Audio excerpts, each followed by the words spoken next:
इस संसार में ऐसी कोई भी एक समस्या नहीं है जिसका कोई समाधान ना हो। लेकिन लोग अपनी परेशानियों से जल्द निजात पाने के लिए जल्दबाजी में कोई गलत कदम उठा लेते हैं और मात्र उनकी एक छोटी सी भूल के कारण ही न जाने कितने लोगों की जिंदगी हमेशा के लिए बर्बाद हो जाती है। आज की जो सच्ची घटना है इसमें भी ठीक कुछ ऐसा ही होता है। नमस्कार, मेरा नाम जितेंद्र कुमार। आप देख रहे हैं स्टडी सफर तक। वीडियो को लाइक और चैनल को सब्सक्राइब जरूर कीजिएगा। आज की जो सच्ची घटना मैं आपको बताने वाला हूँ, दरअसल ये घटना होता है मध्य प्रदेश राज्य की। मध्य प्रदेश का एक जिला पड़ता है धार, और इसी धार जिले का एक थाना लगता है अमझेरा, और इसी अमझेरे थाने के अंतर्गत एक गांव पड़ता है नालापुरा, और इसी नालापुरा के रहने वाला अजय भट्ट। और अजय जिनकी उम्र करीब करीब 28 वर्ष होती है, जो ऑलरेडी विवाहित होता है, शादीशुदा होता है। अजय की पत्नी का नाम होता है मंजू, जिसकी उम्र होती है करीब 25-26 वर्ष। अजय जो अपने ही घर में एक छोटी सी किराने की दुकान कर रखा, जिससे कुछ पैसे कमाता है और अपने बहुत ही मुश्किल से अपने परिवार के साथ जीवन जीता है। बात मैं आपसे कर रहा हूँ 25 अगस्त 2020 की रात के समय की। अजय और उसकी पत्नी दोनों एक साथ खाना वाना खाते हैं और खाने के बाद वो लोग सो जाते हैं। लेकिन अगली सुबह जब मंजू की नींद खुलती है, अपने घर के भीतर का नजारा जब देखती है, वो देख करके काफी चीख पुकार मचा देती है। दरअसल उसी कमरे के भीतर अजय अपने गले में रस्सी बांधकर पंखे से लटक चुका था। मंजू जब इस तरह की नजारा देखती है, जोर जोर से चीखती चिल्लाती है, तो उसकी चीख पुकार सुनकर आसपास के लोग सब इकट्ठे हो जाते हैं।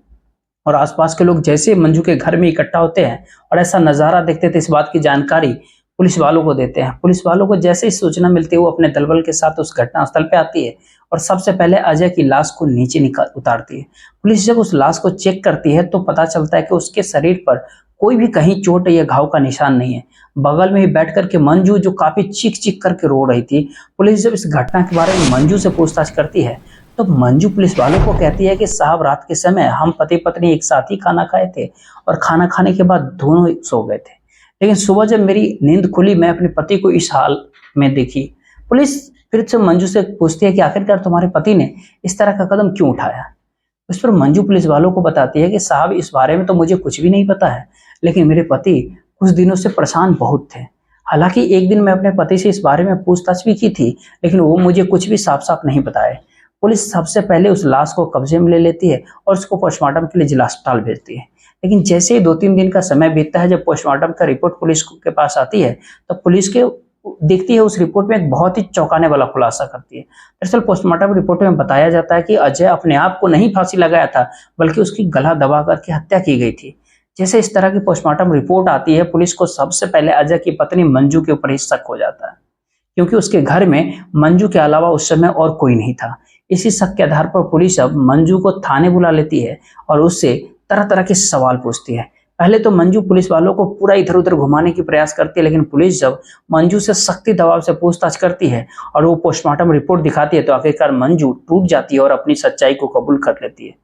लेकिन मंजू जब अपनी ही जुबानी इस पूरी कहानी को बताती है, तो इसको सुनने के बाद हर कोई सच में चौंक जाता है। दरअसल इस कहानी की शुरुआत होती है जब मंजू से शादी कर अजय अपने घर लाता है।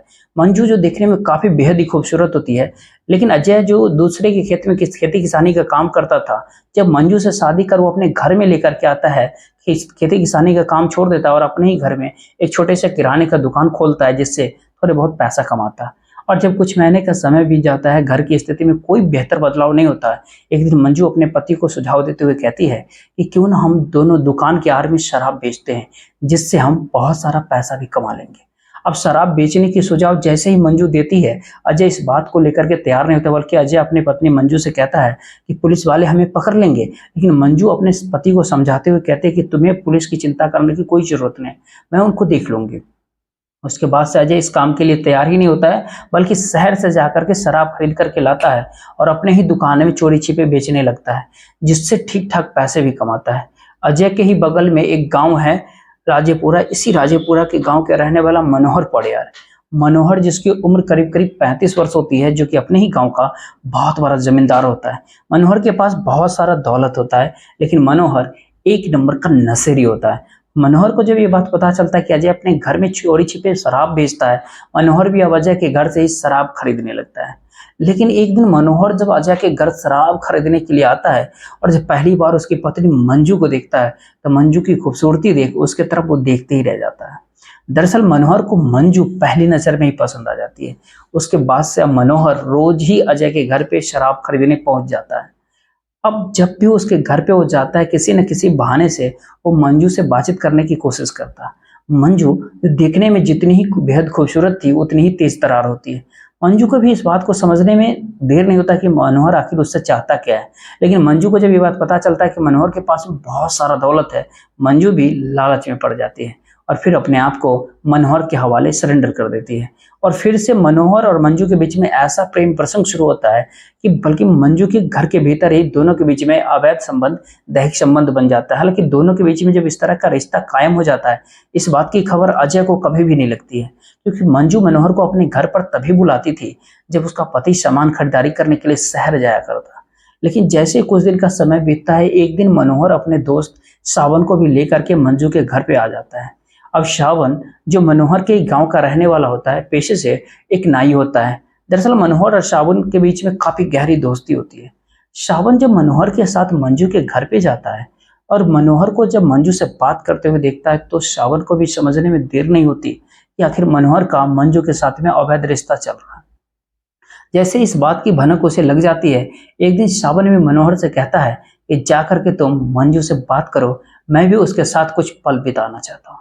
अब जैसे ही अपने दिल की बात मनोहर से कहता है, मनोहर जाकर के इस बारे में मंजू से बातचीत करता है।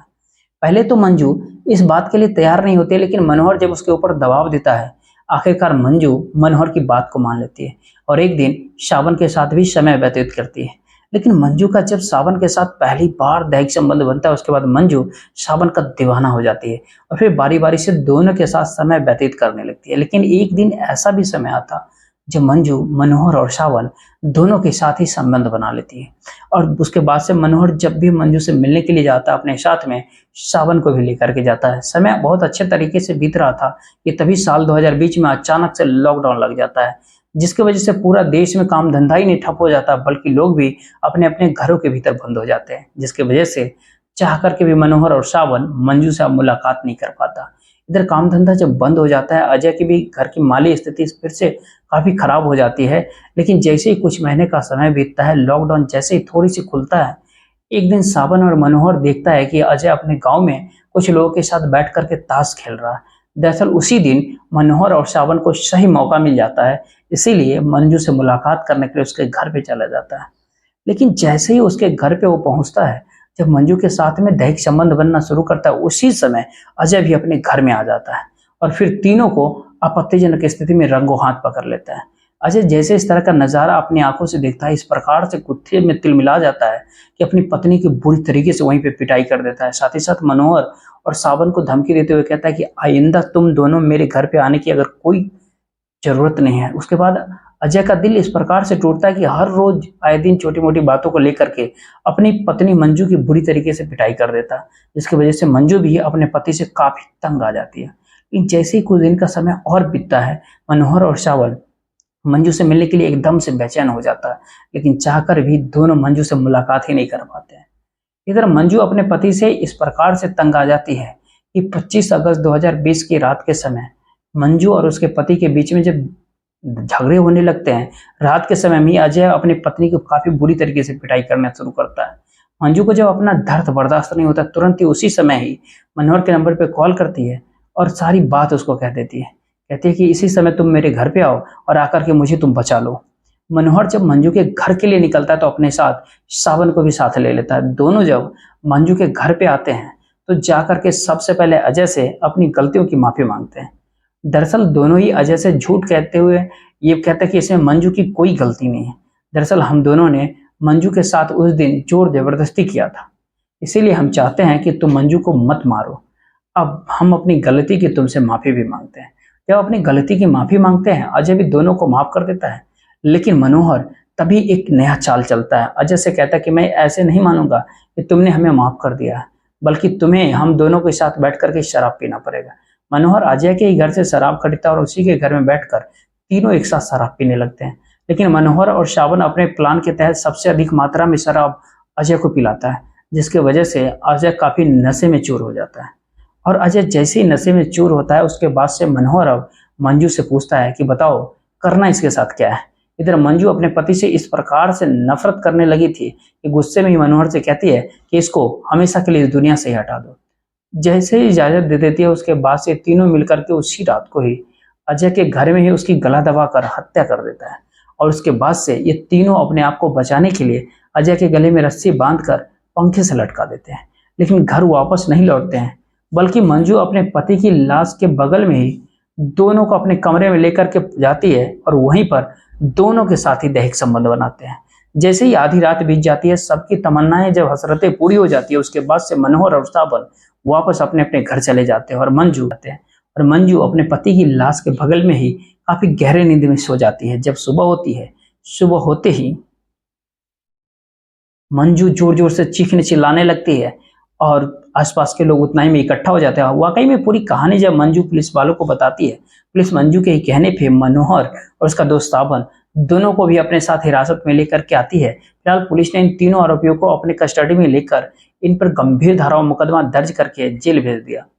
दोस्तों, ये पूरे घटनाक्रम सुनाने का उद्देश्य आपको परेशान करना नहीं है, न ही आपका दिल दुखाना, बल्कि आप जागरूक रहे, आप सचेत रहे, आप जहां भी रहे सुरक्षित रहे।